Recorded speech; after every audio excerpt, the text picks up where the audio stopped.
again. This is Jason Romero, first and only blind person to run across America. And I'm here to talk to you in today's episode about being scared and having a feeling of fear. And the reason why I chose this topic is because that's how I'm feeling right now. Today's Thursday. In 2 days, on Saturday, I will line up the start line for the Leadville 100-mile mountain bike race. And I attempted this race 8 years ago, and I DNF'd, finishing over an hour past the cutoff time. Had several crashes, very scared, that type of thing. I have a few things that are different this attempt than last attempt. One is my eyesight was better 8 years ago than it is now. So that is a worsening factor I'm very concerned about. On the positive side, my fitness is much better 8 years now from 8 years prior. The other thing is I have a much better bike than what I had before. And I'm not sure how those factors are going to even out. Also train, that type of thing. But really what I found is, aside from all of those factors, the big thing that's inhibiting me or impacting me with respect to this fear and trying to handle being scared has to deal with my mental game. And there, I'm relying on my 4 tenets that I've talked about before, which is hope, patience, consistency, and forgiveness. Hope, I'm having hope in believing in myself, in my dream that I can finish this, that despite my eyesight and my inexperience as a mountain biker, I will be able to get through that, not giving up on that. Sometimes I have doubts, but I'm relying on that hope and holding tight to that dream. Patience, I've had to have a lot of patience with myself as I've went about trying to train for this. I rode the Leadville 50 about a month ago, and I had several severe crashes there.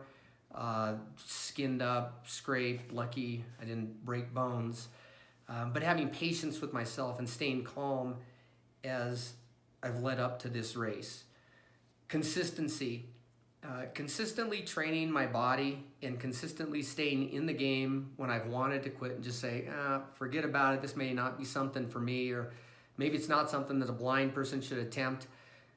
I've just stayed consistent in that thought process despite what those external factors were that were confronting me. I had a cracked rim just 4 days ago, had to take off the back wheel, get the hub rethreaded, get a rim done, just a crazy amount of things. But whatever those external factors were that came at me, I just consistently made forward progress. And internally, I had all those doubts, those emotions going up and down, not wanting to do this, feeling like I could do it.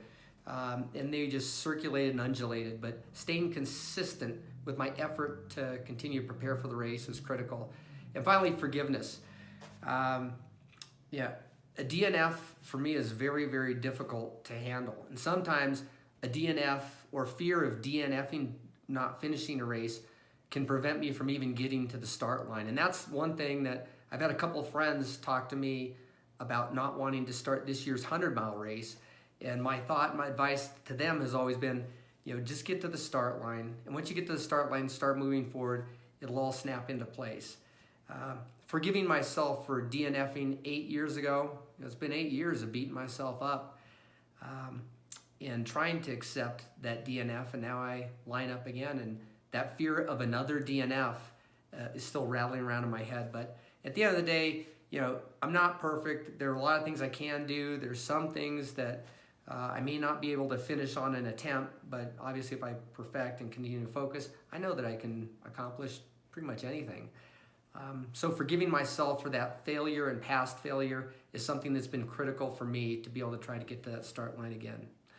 So those are the quick strategies that I'm using to be able to handle this being scared and fear trying to paralyze me and stop me from getting the start line of the Leadville 100 mountain bike race. Hope, patience, consistency, forgiveness. Onward. This is Jason. Thanks.